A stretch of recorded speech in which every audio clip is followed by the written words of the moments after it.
I'm Olivia Reynolds, 29 years old, and 3 years ago, I walked away from my toxic family to rebuild my life from scratch. When the invitation to my grandmother's 80th birthday arrived, I felt a storm of emotions. Should I return and face the people who had systematically torn down my self-worth for decades?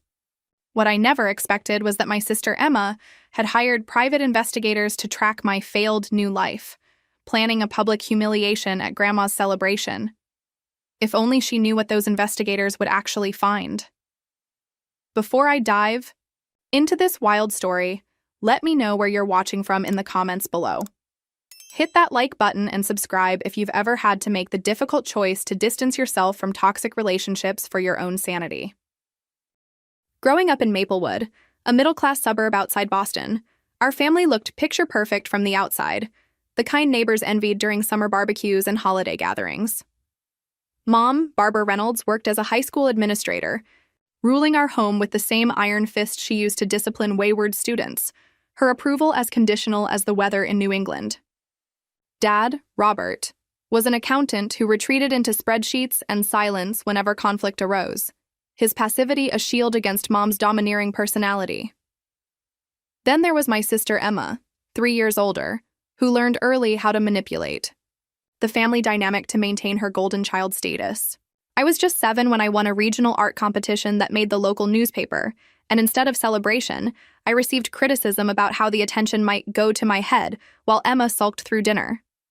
By contrast, when Emma placed third in a debate tournament months earlier, Mom had ordered a custom cake and invited extended family to celebrate. This pattern repeated throughout our childhood. My achievements downplayed or criticized, Emma's mediocrity elevated to genius status. When I brought home straight A's, questions about the one A- would dominate conversation. When Emma managed B's, she received lavish praise for balancing academics with her social life. Despite this, I found refuge in creativity, filling sketchbooks with designs and drawings that transported me beyond our family dynamics. My grandmother Eleanor, Mom's mother, became my secret ally, the only adult who seemed to see me clearly. During summer visits to her lakeside cottage, she would examine my artwork with genuine interest, asking thoughtful questions and encouraging my dreams. "You have a special eye, Olivia," she'd say while Mom was out of earshot. "You see beauty where others don't even think to look." Those precious weeks each summer sustained me, providing glimpses of what unconditional love felt like. While Emma mastered the art of playing family politics, I channeled my energy into building skills that could one day help me escape. I joined every creative club at school, volunteered to design posters for events, and saved babysitting money for art supplies Mom deemed unnecessary expenses. Each small success became a building block toward independence, though the journey would prove longer and more painful than my teenage self could possibly imagine. College offered my first taste of freedom, 4 precious years at Rhode Island School of Design, where my talent was recognized rather than diminished. I thrived in the creative environment, making Dean's List each semester while developing a distinctive style that professors praised for its innovation. Phone calls home became increasingly rare, each conversation leaving me drained as Mom questioned my career viability, and Emma interrupted with news of her latest achievement at law school.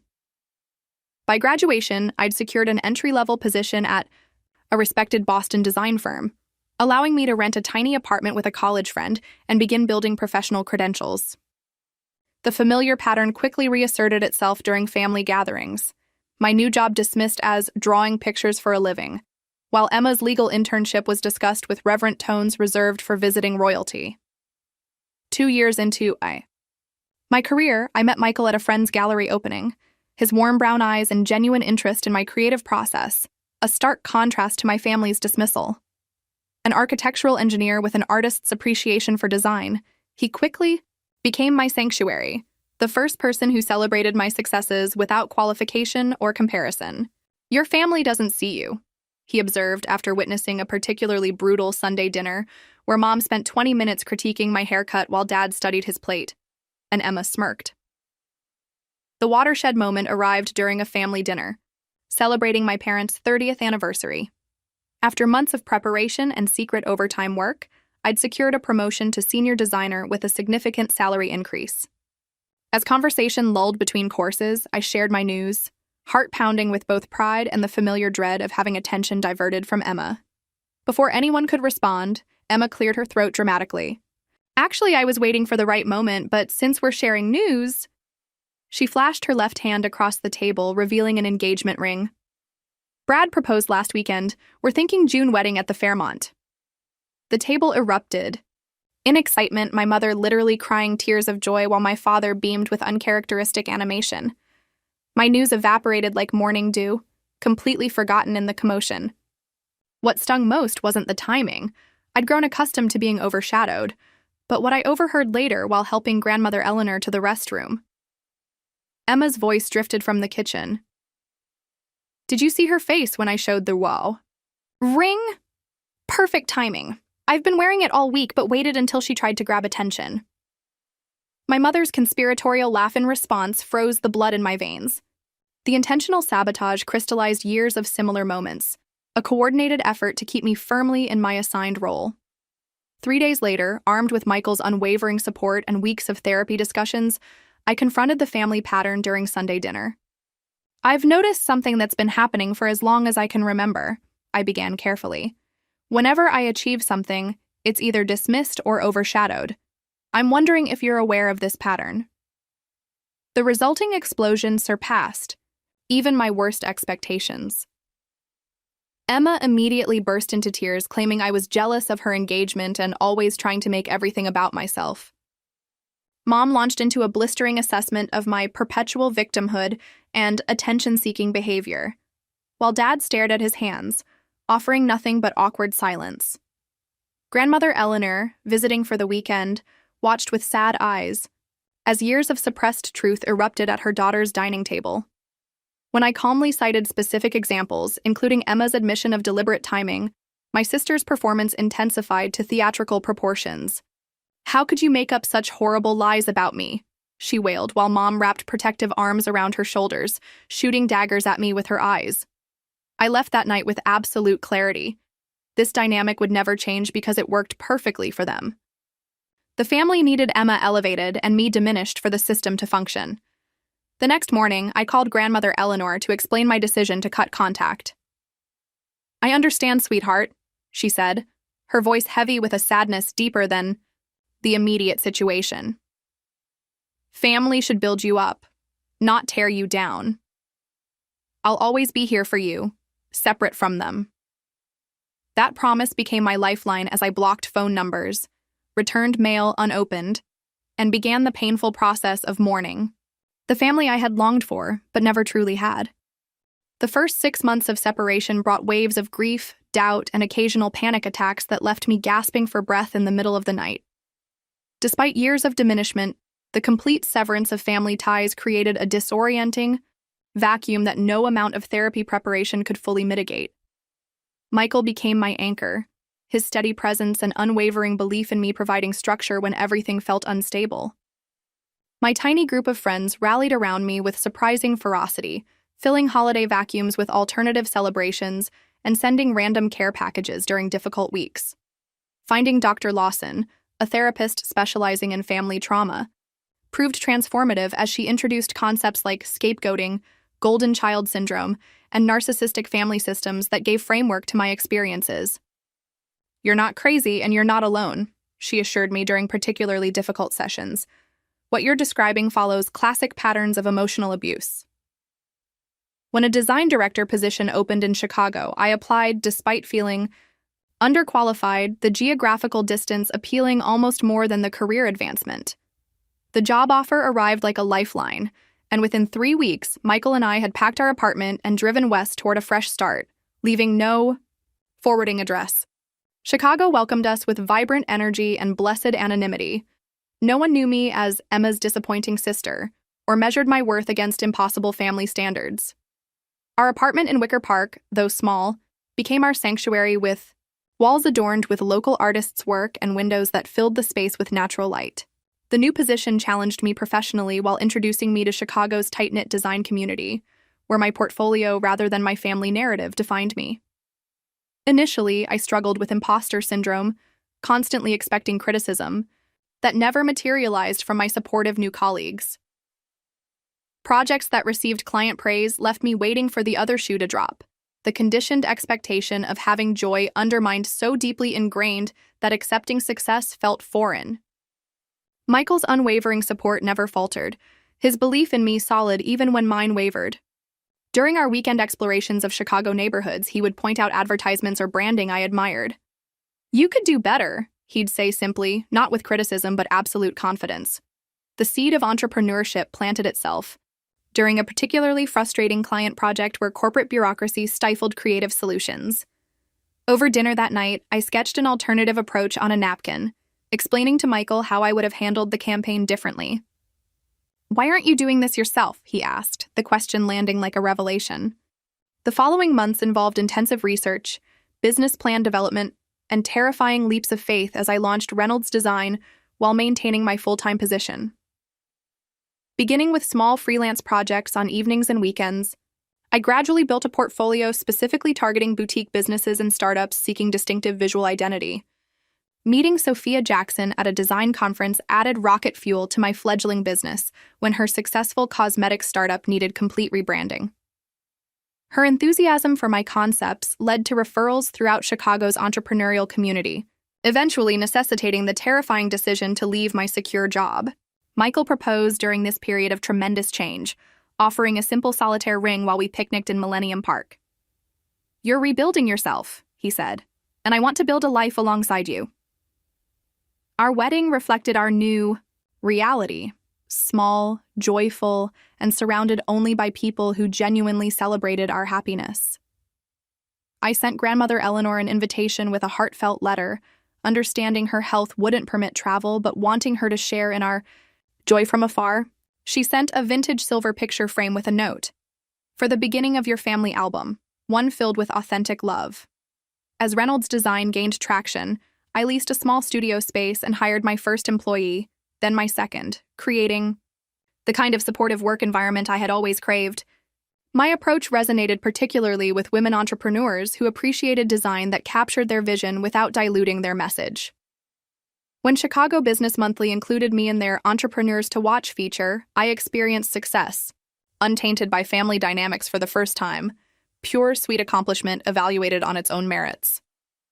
Grandmother Eleanor visited twice during those 3 years, Michael and I arranging comfortable accommodation and gentle activities suitable for her increasing frailty. During her last visit, we toured my growing studio where 6 employees now worked at sleek desks with large monitors displaying current projects. "This is what I always saw in you," she whispered, squeezing my hand as pride shone in her eyes. Those visits provided the only connection to my former life, carefully compartmentalized and controlled on my terms.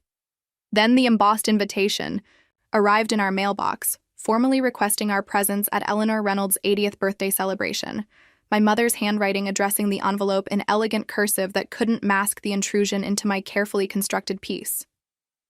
The heavy cream envelope sat unopened on our kitchen counter for 3 days, its presence disrupting the sanctuary we'd built like an unexploded ordnance from a war I'd fled. When I finally sliced it open with trembling fingers, the formal invitation confirmed my suspicions. A significant celebration for grandmother Eleanor hosted at my parents' home, the same dining room where I'd made my final stand 3 years earlier. My physical reaction startled me with its intensity. Racing heart, clammy palms, and a wave of nausea that sent me sinking onto a kitchen stool. Michael found me there, invitation clutched in white-knuckled hands, breathing exercises from therapy failing to regulate my racing pulse. "We don't have to go," he said immediately, his protective instinct flaring.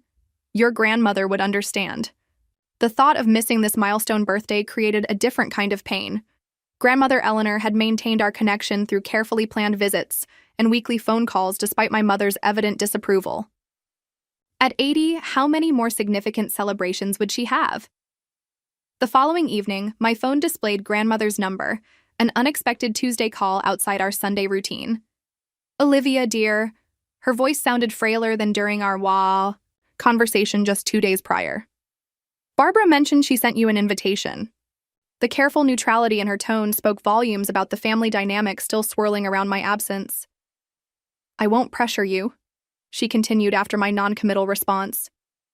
"I understand better than anyone why you've stayed away. Her pause contained decades of her own complicated history with my mother. But selfishly, I would love to see your face among the guests. It would be the greatest gift. Her simple honesty cut through my defenses, making the decision both clearer and more complicated simultaneously. That night, Michael and I discussed logistics, contingencies, and emotional boundaries over glasses of wine that needed frequent refilling. "We get a hotel, not the house," he insisted, strategic as always. We arrive shortly after the stated time, make an appearance, and leave whenever you give the signal. I contacted Dr. Lawson for an emergency therapy session focused entirely on boundaries and emotional regulation techniques for the impending reunion. "Remember, you're returning as the woman you've become, not the girl they attempted to diminish," she reminded me. "Their perception of you isn't your reality anymore."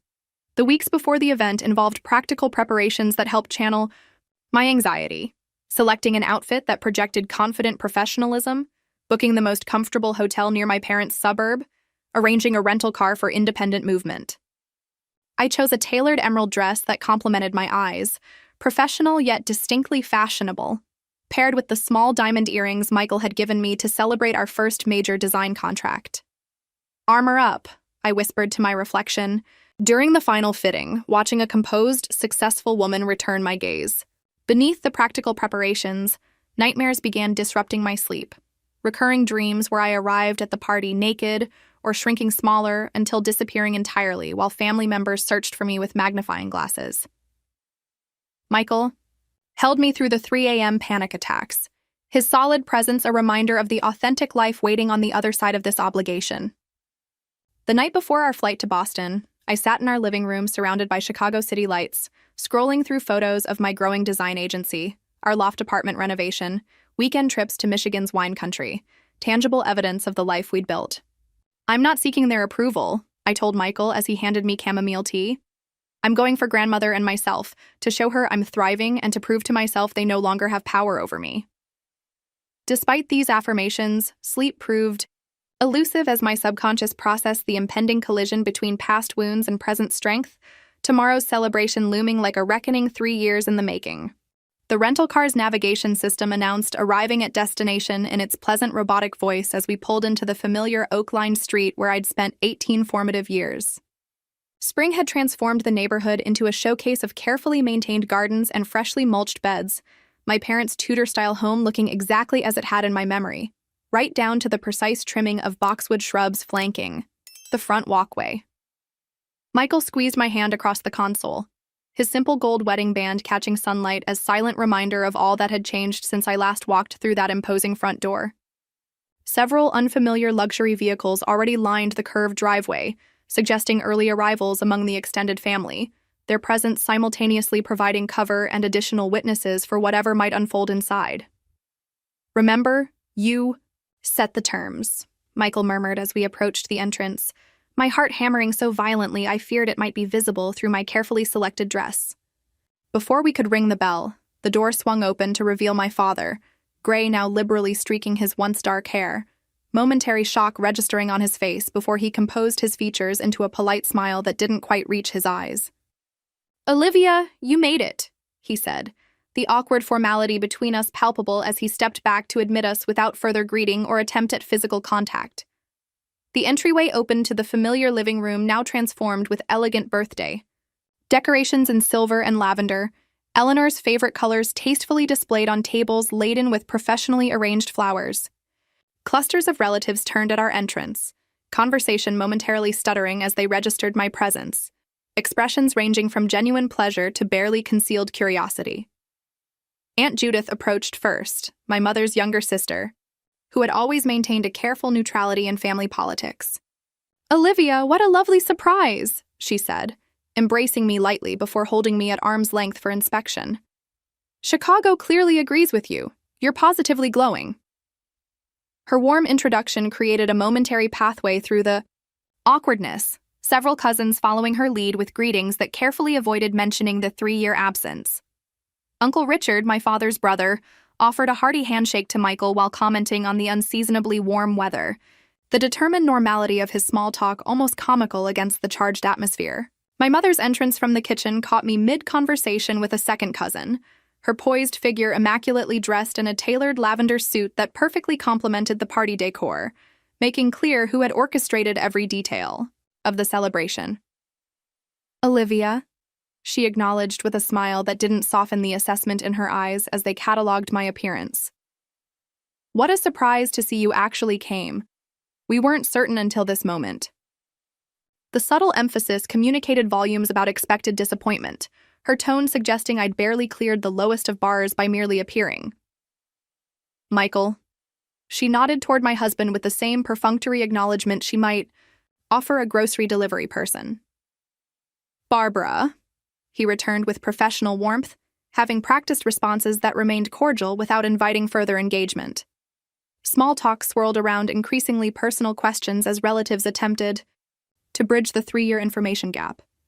Cousin Patricia inquired about that little design job with feigned casualness, while Uncle Thomas asked if we had managed to find an apartment that suits you in Chicago, their questions revealing the narrative my absence had generated. Struggling, possibly unemployed, making impulsive decisions I'd eventually regret.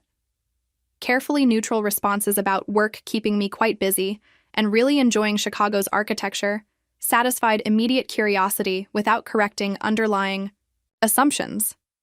Each exchange making increasingly clear the family's consensus about my supposedly precarious situation. Whispers followed our movement through the room, relatives' eyes tracking us with the fascination reserved for imminent car crashes, their expectations of failure so palpable they practically materialized as physical entities accompanying us through the gathering. The consistent absence of one particular family member grew increasingly conspicuous as we circulated, Emma nowhere among the guests despite her typically magnetic presence at family functions. Grandmother Eleanor's entrance temporarily halted all subsidiary dramas, her small frame moving slowly with a walker's assistance, elegant in a simple silver dress that highlighted her still remarkable posture despite advancing years.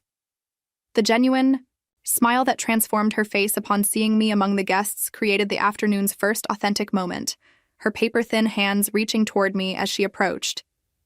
"My Olivia," she said simply, the possessive pronoun a deliberate choice in a room full of people who had relinquished any claim to that relationship. "Grandmother," I whispered, carefully embracing her fragile form while unexpected tears threatened my composed facade. "Happy birthday. You look beautiful." Michael presented the carefully selected crystal hummingbird figurine we'd brought, her collection of the delicate birds a passion spanning decades. "This reminded us of the story you told about hummingbirds visiting your childhood window," he explained as delight illuminated her faded blue eyes. The moment of genuine connection highlighted the artificial quality of all previous interactions, the contrasting authenticity almost painful in its intensity after an hour of performative pleasantries. Mom hovered near this exchange, interjecting comments about Eleanor's delicate condition and not wanting to overtire her before dinner, her need to control the interaction evident in every micromanagement of her mother's celebration. Between directed conversations and carefully orchestrated photo opportunities, subtle digs accumulated like paper cuts. "That dress is surprisingly sophisticated," from an aunt, "and you've put on a healthy amount of weight," from my mother, each seemingly innocent comment containing barbed assessment. As afternoon progressed toward the formal dinner, one question repeated with increasing frequency among relatives. "Have you seen Emma yet? She's been so excited about today." The anticipatory tone in these inquiries suggested knowledge of something significant, their expressions communicating insider awareness of impending drama, while I remained the only uninformed participant in whatever scene was about to unfold. Precisely 30 minutes before the scheduled dinner service, a commotion at the front entrance announced Emma's arrival, her timing calibrated for maximum impact as she had perfected since childhood performances. She swept into the living room. With theatrical flair, her husband Brad, trailing slightly behind like a supporting actor aware of his secondary role in the production. Emma's appearance stunned me momentarily. Her formerly honey blonde hair, now platinum, designer dress clinically fitted to her slim frame, diamond jewelry catching light from every angle as she moved through the room delivering air kisses, and exclamations of delight. The performance reached crescendo when she spotted Grandmother Eleanor, rushing forward with carefully modulated enthusiasm. "Grandma, the woman of the hour!" she gushed, kneeling dramatically beside the elderly woman's chair to present an ostentatious gift box while ensuring all guests had clear sightlines to the touching tableau. The conspicuous Tiffany blue packaging revealed a diamond bracelet that Emma personally clasped around grandmother's wrist, ensuring everyone noticed both the extravagant gift and her generosity in providing it. Brad performed his assigned role perfectly, complimenting Eleanor's appearance and charming nearby aunts with practiced ease, his corporate attorney polish evident in every calculated interaction. My sister pointedly ignored my presence for 20 excruciating minutes, circulating through the room acknowledging every guest except Michael and me, the deliberate snub creating precisely the tension she intended. When she finally approached, champagne flute in hand and Brad positioned slightly behind her left shoulder, her smile contained all the warmth of a January blizzard. "Well, well, the prodigal sister returns," she said, voice pitched to carry to nearby relatives while maintaining plausible deniability about public confrontation. "We wondered if you'd actually show up or just disappear again without explanation." Before I could respond, she pivoted attention to Michael, giving him a dismissive once-over before commenting, "Still together, I see. Commendable loyalty considering everything." The deliberate pause created space for implications, while committing to nothing specific, her specialty since playground politics. My carefully prepared responses evaporated under the familiar dynamic, decades of conditioning temporarily, overriding therapy and preparation as Emma continued her performance. "Grandma must be absolutely thrilled you made time in your busy schedule," she continued, emphasizing busy with subtle mockery. "Family obligations can be so inconvenient when you're—" Another calculated pause, finding yourself. Throughout the next hour, Emma made increasingly obvious circuits through the gathering, whispering to various relatives while shooting meaningful glances in my direction, each conversation leaving participants looking at me with renewed curiosity, or barely, disguised pity. The strategic campaign systematically reinforced whatever narrative she had constructed during my absence, her confidence in its effectiveness evident in the growing smugness of her expression. Mother facilitated these exchanges, physically guiding certain key relatives into Emma's orbit while ensuring refreshments and photographer attention followed her favored daughter throughout the event. As servers began preparing the dining room for the formal birthday dinner, I retreated to the powder room for a moment of privacy, desperate to regroup before the next phase of the increasingly uncomfortable reunion. Splashing cool water on my wrists and practicing breathing techniques from therapy, I overheard Emma's unmistakable voice just outside the door, her stage whisper deliberately audible. "The investigator confirmed everything. Been documenting it for weeks. She has no idea. Mom thinks the dinner presentation might be too much, but honestly, Grandma deserves to know she's been lied to for 3 years." A second voice, cousin, Melissa, always eager for family drama, responded with gleeful anticipation. "She's actually going to show everyone right at the dinner? That's incredible. Does Olivia suspect anything?" Emma's satisfied laugh chilled me despite the overheated bathroom. "Not a clue. She still thinks her little disappearing act fooled everyone. Wait until Grandma sees the truth about her precious Olivia." Blood pounding in my ears nearly drowned the remainder of their exchange, pieces clicking into terrible clarity, the excessive whispering, anticipatory glances, and Emma's supreme confidence suddenly explained by the revelation of hired surveillance. Hand shaking, I texted Michael our pre-arranged signal indicating elevated stress, adding PI plus dinner plus exposure to communicate the confirmed threat. His immediate response, "Want to leave now?" offered the escape route we had planned, the hotel reservation waiting just 15 minutes away. Something unexpected solidified within me as I stared at the question on my phone screen. Not fear, but a strange, powerful calm born from 3 years of rebuilding myself beyond their reach. "Staying," I typed back. "Truth is on our side. Get ready." Re-entering the gathering with newfound understanding transformed my perception of the room, the sympathetic glances, whispered exchanges, and Emma's triumphant demeanor now transparent, in their orchestrated build toward a public humiliation she had meticulously planned. Confronting her directly before whatever spectacle she had arranged would only provide another opportunity for performance, her victim role too well rehearsed to penetrate with private conversation. Instead, I rejoined Michael with composed determination, whispering the situation's outline as we moved toward the dining room, where my sister's carefully planned ambush awaited, the formal birthday dinner about to become a battlefield I hadn't anticipated but now understood I had been preparing for during 3 years of rebuilding my life on foundations of truth rather than appearance. The formal dining room gleamed under chandelier light, the extended table dressed in grandmother's antique lace tablecloth and set with the Reynolds family china reserved exclusively for significant celebrations. Place cards positioned guests strategically, with grandmother Eleanor at the head flanked by my parents, while Michael and I discovered our assignments directly across from Emma and Brad, optimal positioning for whatever spectacle she had orchestrated. Once seated, servers presented the elegant first course, butternut squash soup garnished with creme fraiche and chives, while conversation maintained a veneer of celebration punctuated by knowing glances between my sister and various relatives. Halfway through the soup course, my mother clinked her crystal water glass with a silver spoon, the delicate chime silencing conversation as effectively as a thunderclap. "Before we continue this special meal," she announced with practiced sincerity, "Emma has arranged something truly meaningful for her grandmother's 80th celebration." My sister rose gracefully, placing her linen napkin beside her barely touched soup with theatrical precision. "Family means everything to us, Reynolds," she began, voice modulated to suggest profound emotion, while her eyes remained calculatingly bright. "Which is why honesty within family is so essential." The rehearsed quality of her speech heightened my awareness of the approaching ambush, Michael's hand finding mine beneath the table as Emma continued, "When someone chooses to separate themselves from family, then returns with stories about their life, we naturally want to believe them." Her gaze landed meaningfully on grandmother Eleanor, whose confused expression revealed she hadn't been informed of whatever was about to transpire.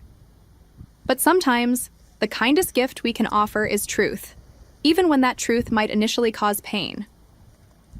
Emma gestured dramatically toward the dining room entrance, where a middle-aged man in a conservative suit appeared on cue, a leather portfolio, tucked under one arm and a professionally neutral expression suggesting law enforcement or adjacent professions. "This is Mr. Daniels, a licensed private investigator with Thorough Research Partners," Emma announced as shocked murmurs rippled around the table, grandmother Eleanor's face registering increasing distress. When Olivia suddenly reappeared after 3 years claiming success and stability, something felt off. As someone who loves this family, I felt responsibility to verify these claims before Grandma or anyone else was potentially hurt by deception. The investigator shifted uncomfortably, his professional demeanor suggesting this public unveiling wasn't his preferred method of information delivery. Emma extended her hand imperiously, receiving the portfolio with the flourish of a prosecutor, presenting key evidence. "Mr. Daniels has spent the past month documenting Olivia's actual circumstances in Chicago, creating a comprehensive report with photographic evidence." She paused for effect, savoring the stunned silence around the table. "I believe Grandma deserves to know exactly who she's welcoming back into her life on this special birthday." Grandmother Eleanor's voice cut through the tension with surprising strength. "Emma, what exactly are you doing?" The direct question momentarily disrupted my sister's performance, her script apparently lacking contingency for direct challenge. From the guest of honor. Recovering quickly, Emma adopted a tone of exaggerated compassion. "Protecting you, Grandma.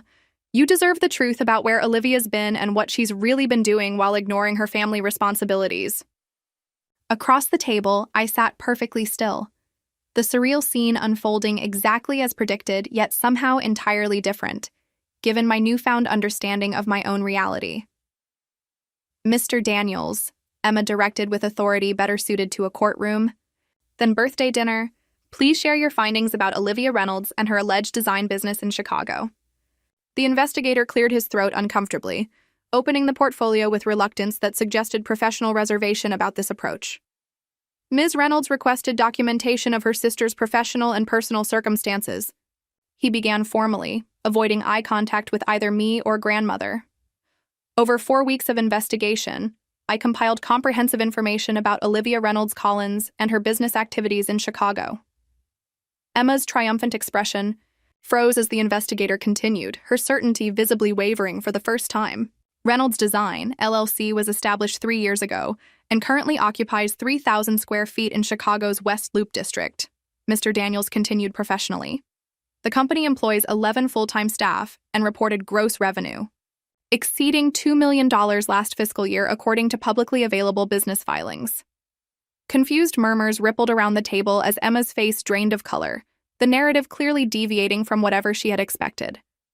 Mr. Daniels continued methodically, removing several photographs from his portfolio. The company specializes in branding and design for emerging businesses, particularly women-owned startups, with a client roster including several nationally recognized brands. He placed the photos on the table, professional images of a modern office space with Reynolds' design prominently displayed in the reception area, followed by shots of me leading a team meeting at a conference table. Ms. Reynolds Collins serves as founder and creative director, maintaining majority ownership while operating with zero business debt, according to public records.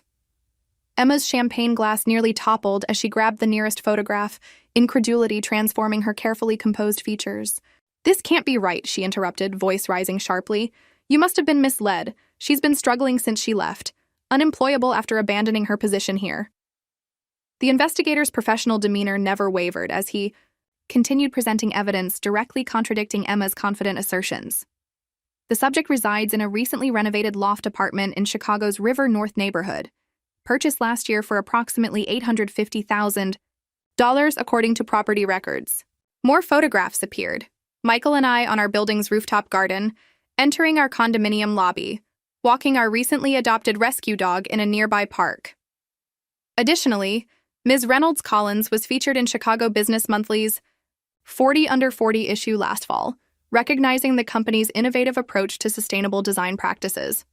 The final photograph showed me accepting an award at a formal business function, the magazine cover clearly visible with my professional headshot prominently featured. Complete silence descended upon the dining room as relatives processed this. Unexpected information, expressions ranging from confusion to dawning comprehension. My mother's face had turned an alarming shade of crimson, her carefully applied makeup unable to conceal her shock and discomfort. My father studied the photographs, with furrowed brow, seemingly unable to reconcile the evidence with whatever narrative had been constructed during my absence. Brad, Emma's husband, examined the business documentation with particular interest, his corporate attorney background enabling him to recognize legitimate success indicators. Most meaningful was grandmother Eleanor's expression. Initial concern, transforming into unmistakable pride as she absorbed evidence of the thriving life I had built. Emma recovered enough to attempt damage control, her voice strained with desperate insistence. "There must be some mistake. Clearly she's created elaborate facades to mislead your investigation."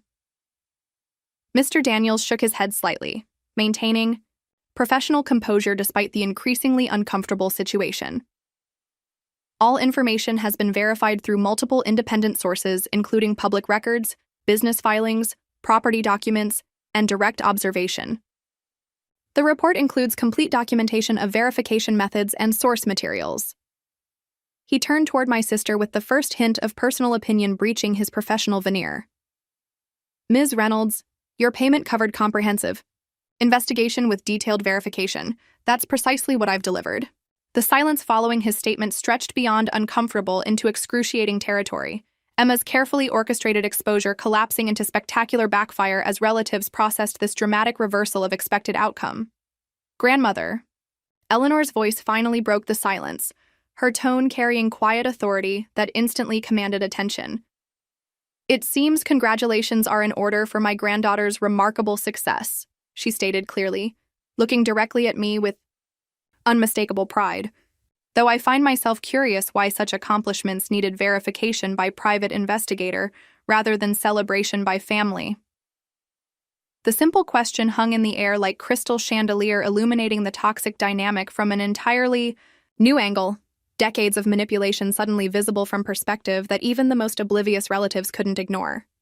The elegant birthday dinner disintegrated into chaotic cross-conversations as relatives processed the investigators' revelations, their reactions spanning the full emotional spectrum from Uncle Richard's booming congratulations to Aunt Patricia's mortified apologies for earlier condescension about that little design job. Emma remained frozen in horrified disbelief, her elaborate scheme to publicly humiliate me transformed instead into irrefutable evidence of my success. the leather portfolio before her containing documentation of achievements she had confidently assumed impossible. My mother recovered first among the immediate family, decades of experience in narrative control evident as she attempted damage limitation with breathtaking audacity. "Well, naturally, we always knew Olivia had potential," she announced to nearby relatives, voice pitched to carry throughout the room. "Our family's entrepreneurial spirit clearly influenced her business acumen. Reynolds women have always been exceptional at whatever they pursue." The seamless attempt to retroactively claim credit for success she had minutes earlier doubted existed demonstrated precisely the manipulative patterns that had driven me away 3 years prior. My father maintained uncomfortable silence, studying the professionally taken photographs of my Chicago office with particular attention to a framed design award visible on the conference room wall, his expression suggesting internal recalibration of long-held assumptions. Emma, recovering her composure through visible effort, launched a desperate counteroffensive by questioning the investigator's methodology. "These could easily be staged photos or misrepresented information," she insisted with diminishing conviction. "Anyone can rent office space and pretend to run a successful business." Mr. Daniels, maintaining professional detachment despite the increasingly uncomfortable situation, responded with practice neutrality. The investigation included verification of business license, tax filings, client interviews, employee confirmation, and direct observation over multiple weeks. All standard investigative protocols were followed, with documentation included in the complete report. Turning toward Emma, he added with subtle emphasis, "The same comprehensive approach would have been applied regardless of what circumstances were actually discovered." Brad, recognizing the rapidly deteriorating situation, attempted to create distance through sudden fascination with his water glass, corporate attorney instincts clearly signaling retreat from impending disaster. Grandmother Eleanor, observing the unfolding chaos with remarkable clarity despite her age, gently touched my hand across the table. "Perhaps now might be a good time for you to share your perspective, Olivia. We've heard quite enough from investigations and interpretations." Her simple statement created immediate silence, all eyes turning toward me with expressions ranging from curiosity to apprehension. The moment crystallized 3 years of therapy, personal growth, and professional success into perfect clarity. I was no longer the intimidated daughter desperate for approval, but a successful woman who had built a life on my own terms. Rising slowly, I surveyed the dining table where relatives sat with varying degrees of discomfort, the familiar setting now transformed by shifted power dynamics. 3 years ago, I made the painful decision to distance myself from patterns that had damaged my self-worth since childhood, I began, voice steady despite the emotional magnitude of the moment. That decision wasn't about rejection, but self-preservation and growth. Looking directly at my mother, whose expression had hardened into defensive preparation, I continued without flinching. I grew up understanding that no achievement would ever be sufficient, that my role was comparative counterpoint to Emma's elevation. This wasn't subtle or occasional. It was systematic and deliberate. Emma immediately launched into performative outrage, tears appearing on cue as she had perfected since childhood. "How dare you attack our family this way after abandoning us? Your jealousy has always distorted your perception of everything." The familiar script felt almost comical now, transparent in its manipulative intent where once it had devastated me. "I'm not attacking anyone, Emma. I'm stating facts about my experience growing up in this family," I responded calmly. "Facts now independently verified by the very investigator you hired to discredit me." Gesturing toward the portfolio of evidence still open on the table, I added, "Your assumption that I must be failing without family approval reveals exactly the dynamic I needed to escape to succeed." My mother attempted interruption with practiced authority.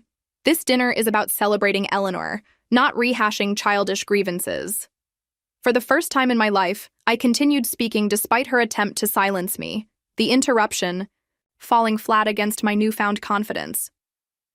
"You're absolutely right about celebrating Grandmother Eleanor," I agreed, turning toward the elderly woman watching with unwavering attention. She was the only person in this family who saw me clearly and valued me without comparison or condition. Her support remained consistent even when I needed distance from harmful family patterns. Addressing the wider table of relatives, many of whom appeared increasingly uncomfortable with revelations contradicting long-established family narratives, I continued with measured clarity. I didn't leave to punish anyone or seek attention. I left because staying meant accepting a role that required diminishment of my potential and personhood. The evidence before you demonstrates what became possible once I stepped away from that limiting narrative. Uncle Thomas, always the family peacemaker, attempted intervention with nervous discomfort. Families have misunderstandings, but blood remains thicker than... I interrupted gently but firmly. With respect, Uncle Thomas, that perspective enables abuse to continue unchallenged. Biological connection doesn't justify harmful treatment or excuse manipulation. My mother's composure finally fractured, decades of unchallenged authority crumbling under direct confrontation. How dare you suggest abuse? We gave you everything. Private school, art lessons, braces, sacrifices you've conveniently forgotten while painting yourself as some kind of victim. The familiar attempt to reframe emotional damage as ingratitude might once have silenced me through guilt, but therapy had immunized me against this particular manipulation. Material provisions without emotional support or recognition create golden cages, not loving homes, I responded simply. I'm grateful for educational opportunities, but objects don't compensate for constant criticism and intentional undermining. Grandmother Eleanor's voice cut through the tension with surprising strength given her frail appearance. Barbara, that's quite enough. The simple statement from mother to daughter carried authority that silenced the room immediately. I've observed this dynamic for decades while hoping it might resolve without intervention. Clearly, that approach was misguided. Slowly rising from her seat with dignity that commanded complete attention, grandmother continued with quiet conviction. Olivia hasn't said anything tonight that I haven't witnessed personally throughout her childhood. The difference is that she now has the strength to name it, while I remained silent far too long. The unprecedented challenge from the birthday, Honoree created momentary suspension of family hierarchy, my mother temporarily speechless at public contradiction from her own parent. Several relatives exchanged meaningful glances suggesting private acknowledgement of long-observed patterns now explicitly named, the unspoken family secret suddenly visible in harsh dining room light. Brad, increasingly uncomfortable as family, dynamics unraveled, leaned toward Emma with poorly concealed urgent whisper. Maybe we should consider wrapping this up. The presentation clearly didn't go as planned. His attempted discretion failed entirely in the loaded silence. His words, clearly audible to everyone at the table. Emma, desperate to regain narrative control, launched final attempt at victim positioning. I was only trying to protect grandmother from potential disappointment, she insisted with wounded dignity entirely incongruent with the evening's evidence. Everything I've ever done has been for this family's well-being. The transparent attempt at nobility, despite overwhelming evidence to the contrary, proved the final catalyst for my complete liberation from family mythology. Looking directly at my sister without anger but with complete clarity, I stated simply, Emma, you hired a private investigator expecting to find evidence of my failure because my success threatens the family narrative. The fact that you're more disappointed by my achievements than you would have been by my suffering tells everyone at this table everything they need to know about your motivation. Rising from the table with calm determination, I addressed the assembled family with newfound authority entirely distinct from the approval-seeking daughter who had departed 3 years earlier. I came today to celebrate Grandmother Eleanor because she deserves recognition for the genuine love she has consistently demonstrated. I didn't come seeking reconciliation based on false narratives or conditional acceptance. Turning toward my grandmother with genuine warmth, I added, Happy birthday, Grandmother. Michael and I have reserved Sunday brunch at your favorite restaurant tomorrow if you'd like to continue celebration in more peaceful circumstances. With quiet dignity that felt completely natural rather than performed, I concluded simply, For those wondering about future family relationships, I'm open to individual connections based on mutual respect and truth. What I'm no longer available for is diminishment to maintain comfortable family mythology. Taking Michael's hand as he rose beside me, I walked from the dining room without dramatic exit or emotional display, leaving stunned silence and irrefutable evidence of success as response to years of calculated undermining. The weight of family expectation finally lifted from shoulders strong enough to carry the truth without apology or explanation. The drive back to our hotel wrapped us in cocoon-like silence, city lights blurring through windows as Michael navigated evening traffic with one hand resting protectively on my knee. Neither of us spoke for several miles, the evening's confrontation still resonating through mind and body like aftershocks following seismic activity. "You were magnificent," Michael finally said as we pulled into the hotel parking structure, his voice filled with quiet pride rather than the sympathy I might have expected 3 years earlier. Surprisingly, tears didn't come. Instead, a profound sense of lightness filled my chest, decades of carried weight suddenly absent after speaking truth directly into the carefully maintained family mythology. Sleep came easily that night, dreamless and deep in contrast to the anxious insomnia preceding the birthday dinner, my body recognizing resolution that my conscious mind was still processing. Morning sunlight streamed through hotel curtains as my phone displayed grandmother Eleanor's number, earlier than our usual calls but entirely expected given previous evening's events. "My dear girl," her voice carried none of the disappointment or censure I might once have feared. "I've never been prouder of anyone in my entire life." Her simple statement released tears that confrontation hadn't, healing tears rather than wounded ones. "I'll be ready whenever you arrive for brunch," she continued with newfound energy animating her voice. "There's so much I want to hear about this remarkable life you've built." That brunch became one of my most treasured memories. Grandmother Eleanor, fully present without family performance or pretense, genuinely interested in every detail of my business development, creative process, and personal growth. "Your grandfather would have absolutely adored what you've created," she said, while examining photos of recent design projects on my phone. "He always said true success comes from building something authentic, rather than chasing others' definitions of achievement." 2 days after returning to Chicago, an unexpected email appeared in my inbox from my father. Brief and awkward, but containing something never previously offered: acknowledgement. "Your mother and I were surprised by the investigator's findings," he wrote with characteristic understatement. "I've clearly misunderstood many aspects of your life choices. The business you've built appears quite impressive." Though lacking direct apology, the message represented his first independent communication in 3 years, small step toward potential relationship outside my mother's orchestrated narrative. More surprising were messages from several cousins, and Aunt Judith expressing admiration for both professional success and personal courage during the confrontation, their perspectives apparently shifted by witnessing family dynamics exposed in unavoidable clarity. Emma's response followed predictable patterns: passive-aggressive social media posts vaguely referencing family betrayal and ungrateful people without direct mention of the birthday disaster, her narrative control continuing despite overwhelming evidence contradicting her version of reality. My mother maintained complete silence, the absence of communication itself communicating volumes about her inability to integrate revelations, contradicting decades of established family mythology. Returning to Chicago brought renewed appreciation for the life we'd built independent of family approval or recognition. Our sunlit loft with space for both creative work and peaceful sanctuary, the thriving design agency where employees flourished. In collaborative environment, weekend farmers market rituals and neighborhood coffee shops where baristas knew our usual orders. Professional confidence soared following the confrontation, decades of internalized doubt finally exercised through public acknowledgement of accomplishments previously dismissed or diminished.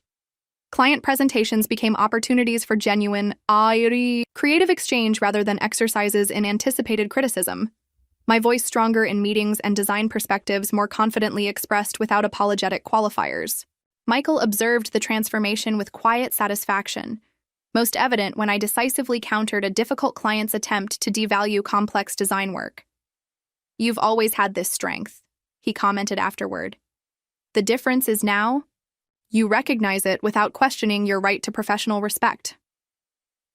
The most unexpected outcome emerged 6 months after the birthday confrontation, when a former client approached me about contributing to her podcast, focused on women entrepreneurs, overcoming personal and professional obstacles. Sharing carefully selected aspects of my journey resonated powerfully with listeners navigating their own challenging family dynamics while pursuing professional goals.